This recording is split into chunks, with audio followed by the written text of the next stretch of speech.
Hello കൂട്ടുകാരെ, ഇന്ന് charcoal വാങ്ങി അബദ്ധം പറ്റിയൊരു ദിവസമാണ്. ഞാൻ ചാർക്കോൾ വാങ്ങാൻ വന്നത് എക്സോട്ടിക് പെറ്റ് ഷോപ്പിന് കുഴപ്പമൊന്നുമില്ല. ഞാൻ ചാർക്കോൾ വാങ്ങി. അപ്പോൾ അതിൻ്റെ ഒരു അവസ്ഥ പറയാനാണ്. നമ്മൾ പുതിയതായിട്ട് വാങ്ങിയ അരോണ ഫിഷിന് വേണ്ടി ഫിൽട്രേഷന് വേണ്ടി ചാർക്കോൾ വാങ്ങാൻ ഇറങ്ങിയതാണ്. ചാർക്കോളും പിന്നെ ബയോബോൾസും ചാർക്കോൾ ഇട്ട് കഴിഞ്ഞാൽ അല്പം കൂടെ ഭംഗിയുടെ പ്രത്യേകത ബയോബോൾസ് ആണ്. ഒരു പാക്കറ്റ് വില പറയുന്നില്ല. ഒരു പാക്കറ്റ് അത്യാവശ്യം നല്ല എക്സ്പെൻസ് കുറവ് തന്നെയാണ്. ചാർക്കോളാണ്. അതും ഒരു പാക്കറ്റ് വാങ്ങി. പിന്നെ ഇത് എക്സോട്ടിക് പെറ്റിൻ്റെ ഉൾവശം ജസ്റ്റ് ഒന്ന് എടുത്തതാണ്. വളരെ ഭംഗിയുള്ള പെറ്റ് ഷോപ്പ് തന്നെയാണ്. എല്ലാ ഷോപ്പുകളും പോലെ തന്നെയാണ്. അപ്പം ഇത് ചാർക്കോളും നമ്മുടെ ബയോബോൾസും കഴുകാൻ വേണ്ടി വെച്ചിരിക്കുകയാണ്. എന്തായാലും അത് കഴുകി ഉപയോഗിക്കണമെന്ന് ഷോപ്പിൽ ആ നിൽക്കുന്ന പയ്യൻ പറഞ്ഞായിരുന്നു. ചാർക്കോൾ കഴിയുമ്പോൾ അവസ്ഥ ഉണ്ട്. ചാർക്കോൾ കഴിയുമ്പോൾ മൊത്തം കറുത്ത വെള്ളമാണ്. എത്ര വെള്ളം കഴുകിയിട്ടും ചാർക്കോളിലെ കളർ മാറുന്നില്ല. കറുപ്പോടെ കറുപ്പ്.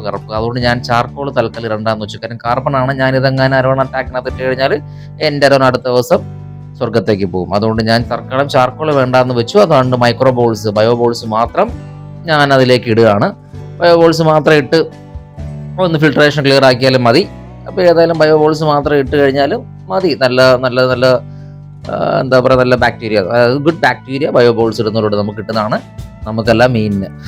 ഓക്കെ, ബയോബോൾസ് വാങ്ങിയപ്പോൾ കൗണ്ട് കുറഞ്ഞു പോയി. ഏതായാലും കുഴപ്പമില്ല. അത്യാവശ്യമുള്ളത് വെച്ച് അഡ്ജസ്റ്റ് ചെയ്യാം. ഇനി വേണമെന്നുണ്ടെങ്കിൽ വാങ്ങാൻ. Okay, bye bye.